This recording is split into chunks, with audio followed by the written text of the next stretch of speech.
Hello and welcome to the Temple of Tomes with your host, Indie Comics Jones. Today is August 1st, 2022. This is episode 528.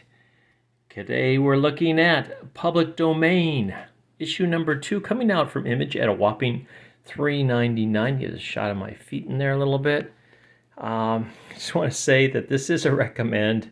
This issue wasn't as good as the first. It was more build up, and I'm hoping issue 3 will have something more exciting happen in it. Let's take a quick look to see who worked on it. I'm going to always mess up Chip Zdarsky's name.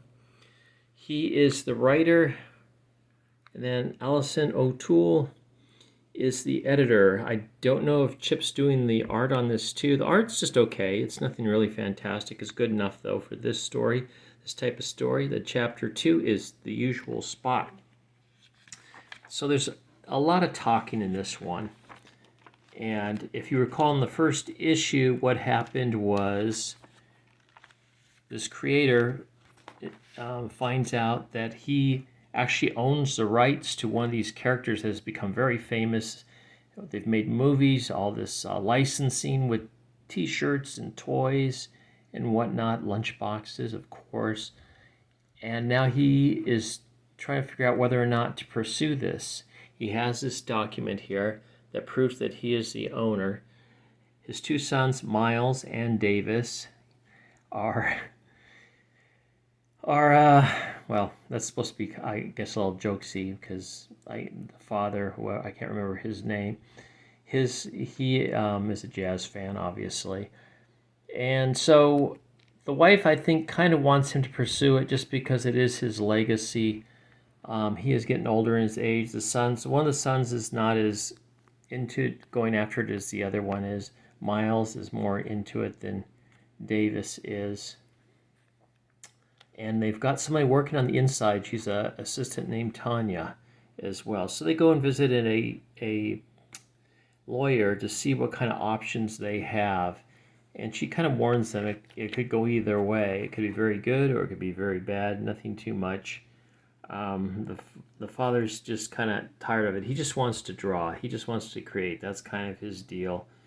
And even though they have this document here, he sees how it's kind of tearing at the family a bit. It's made things not too much fun. He comes home and he sees his meal is in the refrigerator. He's been kind of flying across the country, I think, at this point. And then he has a flashback to when he was younger and his wife, how she always brought him meals down at his drawing board. And he was going to eat this meal alone at his drawing board again. So later that night comes to bed, and they just kind of talk. So like I said, this thing has a lot of talking in it. At least in the first issue, there was one punch thrown. There's no punches in this. And there's just more posturing as one of the sons goes and confronts the publisher of the comic. And he actually gets a little over the top on it. Shows him the document of the ownership. And the guy takes a picture of it. I don't know why he doesn't want to just give him a copy of it, but anyway, he is escorted out of the building at that point and thrown out. As you can see there, whoa! That's about the most action we see in here. Is this guy getting thrown out of the building, and his father's out there saying, were you applying for a job there? What are you doing here? And because he just happens to be walking around out there, I guess. I'm not sure. Meanwhile, the writer, I believe this is the writer of the comic. The father is the creator. He drew the character, kind of came up with everything, and this guy wrote the script. So this guy's getting all the credit. He's made millions of dollars off of it, and I think he realizes that his assistant, Tanya, we're seeing here, is the one that kind of spilled the beans on that document showing the ownership to the father. So there you have it. Just kind of walks around a little bit, talking. And this is kind of where it ends for this issue. That they're kind of resolved to go for it. Let's do it. Let's go after it. They're right. So that's the way that issue number 2 ends. Nothing too spectacular. It is well written, though. And it is kind of intriguing. This is kind of loosely based on what happened to Jack Kirby, I'm guessing.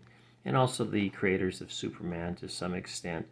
Just this kind of a different spin on a more modern character. Okay, and then we have from Chip Zdarsky, N1, Newburn.